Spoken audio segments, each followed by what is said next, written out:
Dearly beloved, I come before you at this hour to bring you another episode. A K-shaped economy, a tale of two economies, the haves and the have-nots. Right now, a small group appears to be thriving while many others are struggling just to stay afloat. Yet, in the middle of layoffs, rising costs, and economic uncertainty, you'll still find oddly optimistic headlines.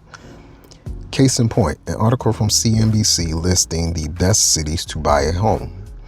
Reading something like that in today's economic climate almost feels surreal, like stepping into an episode of The Twilight Zone. Because for millions of people facing job insecurity and affordability pressures, the idea that this is somehow the perfect moment to buy a home raises a bigger question. Who exactly is this economy working for?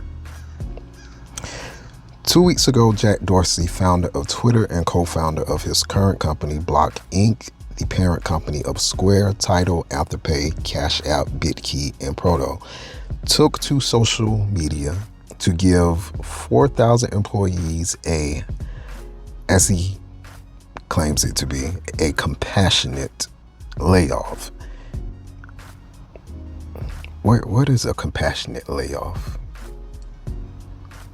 How is ripping away someone's paycheck and livelihood compassion?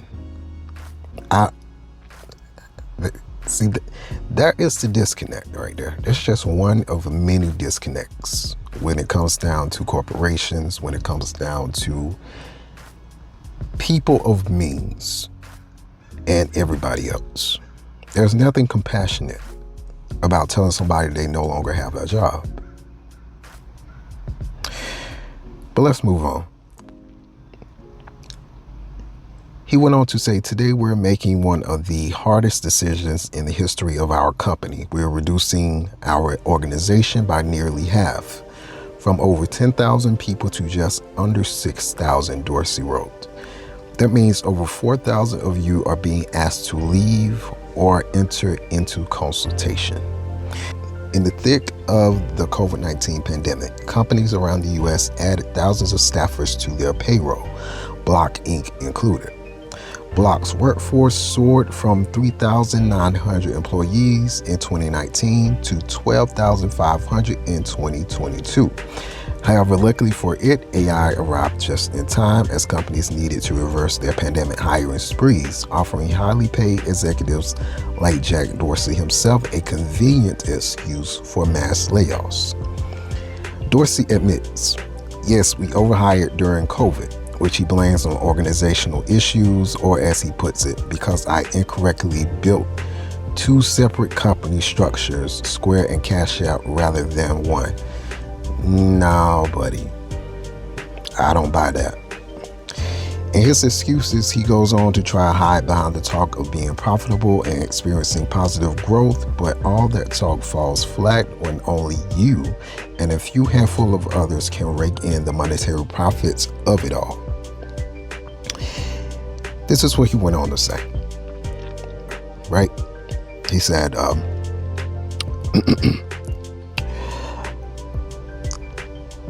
first, no, his voice ain't that deep. Wait, let me see. First off, if you're one of the people affected, you'll receive your salary for 20 weeks, plus 1 week per year of tenure, equity vested through the end of May, 6 months of health care, your corporate devices, and $5,000 to put towards whatever you need to help you in this transition.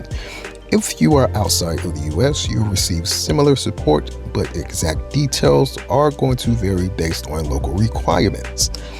I want you to know that before anything else, everyone will be notified today whether you're being asked to leave, enter consultation, or asked to stay. We're not making this decision because we're in trouble. Our business is strong. Gross profit continues to grow. We continue to serve more and more customers and profitability is improving. But something has changed. We're already seeing that the intelligence tools we're creating and using paired with smaller and flatter teams are enabling a new way of working which fundamentally changes what it means to build and run a company, and that's accelerating rapidly. I had two options: cut gradually over months or years as the shift plays out, or be honest about where we are and act on it now. I chose the latter. Repeated rounds of cuts are destructive to morale, to focus, to the trust that customers and shareholders place in our ability to lead.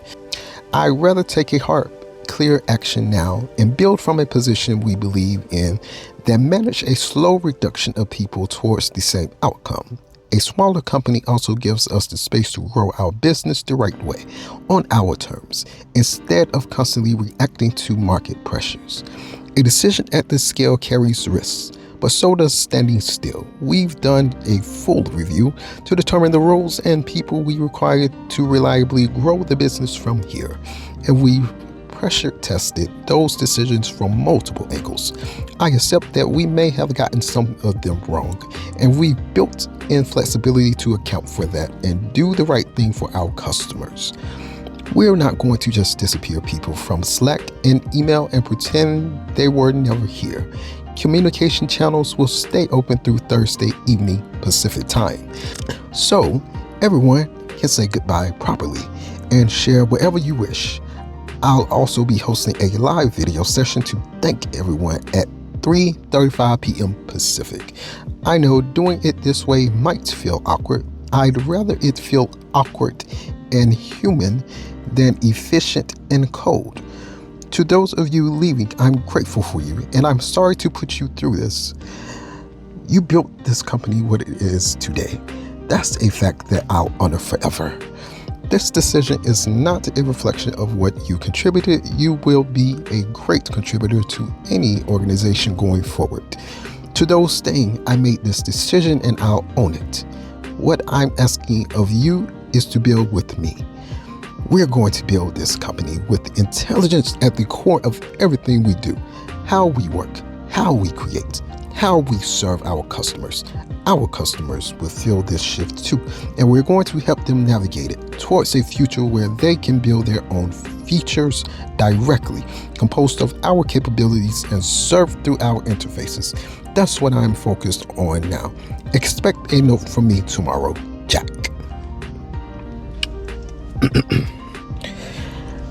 Hold on, let me take a sip of water after doing that.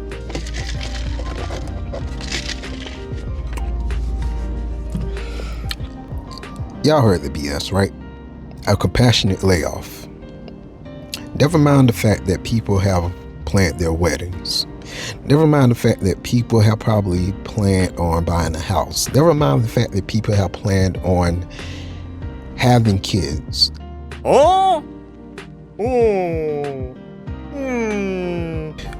Never mind the fact that people have been planning to use their finances, their income, for future expenses, to better themselves, to better their livelihoods, to help their families. And never mind all of that. Again, there is no compassion in ripping money, a paycheck from someone abruptly out of the blue. This is the least. This is just the very, very, very, very, very least that he can do. Just so it doesn't seem so dark, just so he doesn't come off as emotionless, just so he doesn't come off as cold or lack of emotion or seem like he don't care. These statements are all for optics. I refuse to believe that they care. Unless a company is going bankrupt, because at the end of the day, he's not feeling the sting of this. No, these layoffs are a positive for him. He's not going to hurt one bit from it. Now, imagine going through a layoff and further finding out that your hopes of jumping right back into the job market is looking rather bleak at the moment, as the February 2026 non-farm payroll jobs report states that the U.S. labor market deteriorated, with employers shedding 92,000 jobs and raising the unemployment rate up to 4.4%. Overall, marking the labor market participation rate 62% at levels below pre-pandemic rates of 63.3%. Y'all, we were officially in the pandemic around 2021, 2022. Before that, our labor market participation rate was at a healthy 63.3%. It is now below that at 62%. This is the economy that most of us feel, and as such, you should expect the economic conversation to center on caution, stability, and uncertainty. But scroll a little further through the headlines and you'll encounter something strikingly different. In the middle of rising unemployment concerns, CNBC recently published a list highlighting the best cities to buy a home. For many people navigating job insecurity and higher living costs, that kind of optimism almost feels disconnected from reality. And it raises an important question. Who exactly are these housing opportunities being written for? The article begins in one sentence by briefly acknowledging the tough market conditions for both buyers and sellers over the past few years. But then it mentions how buyers are beginning to see more available homes and sellers are witnessing more stability in prices, even though there is no mention of any data that verifies any of that. What I do know is that towards the start of the year, JP Morgan Chase published their own thesis on the residential real estate side of things, and they made it clear that the U.S. housing market continues to face a significant supply-demand imbalance characterized by high, though gradually increasing inventory and muted demand due to sustained high prices and mortgage rates near 6%. One thing that I do want to highlight is that CNBC is basically redistributing a projection that was originally published by Zillow. Zillow's, their overall goal is to sell y'all some homes, okay?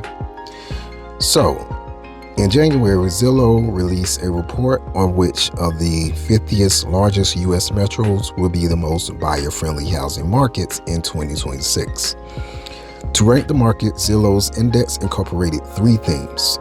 1, places where home values are currently dropping.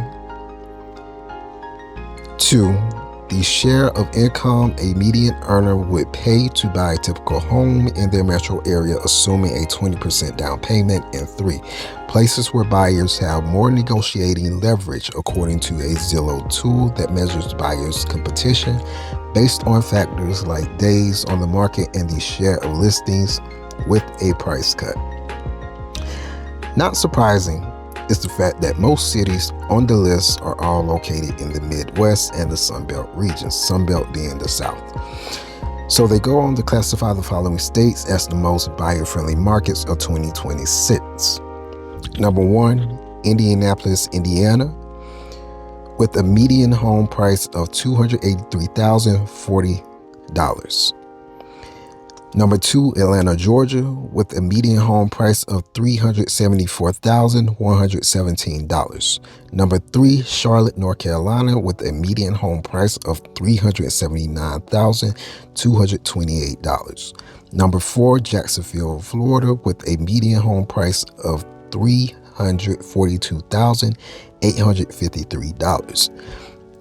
Number 5 is Oklahoma City, Oklahoma, with a median home price of $238,791. Number 6 is Memphis, Tennessee, with a median home price of $237,882. Number 7, Detroit, Michigan, with a median home price of $254,355. Number 8 is Miami, Florida, with a median home price of $466,837. Number 9 is Tampa, Florida, with a median home price of $351,532. And number 10, Pittsburgh, Pennsylvania, with a median home price of $217,499, which is actually the cheapest on this list. Here's what I know to be true.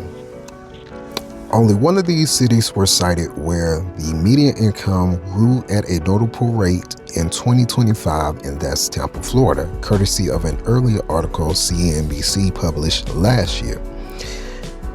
Only one of these cities were listed as a viable choice for young couples who were leaving bigger metro areas, and that's Pittsburgh, Pennsylvania, which was once again cited in an earlier article by CNBC.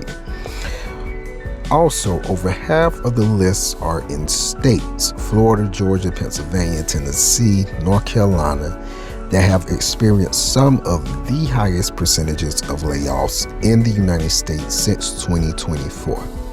So again, knowing all of that, I can't help but ask once again, who is this list for?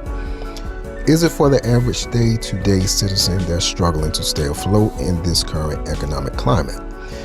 Or is this more of a dog whistle for high-income investors? Because if you were to also look at the U.S. migration trends and/or rate, both are currently at historic lows. Nobody is trying to move anywhere unless they absolutely have to right now. According to Bankrate, the overall personal savings rate has dropped to around 2.9% to 4.7%, down significantly from pandemic highs, and with 58% of Americans having the same or even less emergency savings than last year. So who's trying to buy a home in this economy? That is the question. I say all this to bring personal awareness to the point of not believing that things are all sunshine and rainbows for the average consumer.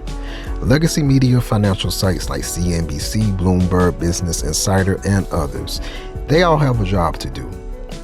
And that's including bending certain truths in order to signal to those with the most substantial of resources to spare.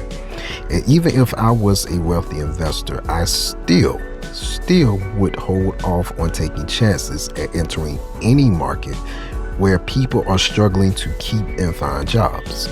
Ignore reality does very little to comfort the anxiety of people in uncertain times.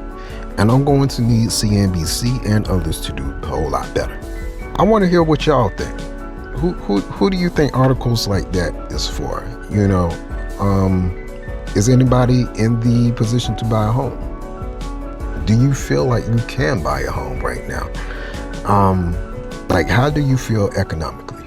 Do you fear your job being taken away from you? If you have been laid off, has it gotten any easier for you to find any source of income, stable income, reliable income, decent, high enough income to be able to sustain yourself? Leave a comment below. Like, share, comment, subscribe. Be sure to tell a friend and tell another friend so we can all be friends right here on The Ethical Audit. And y'all stay safe out there, and best of luck to y'all. All right, take care.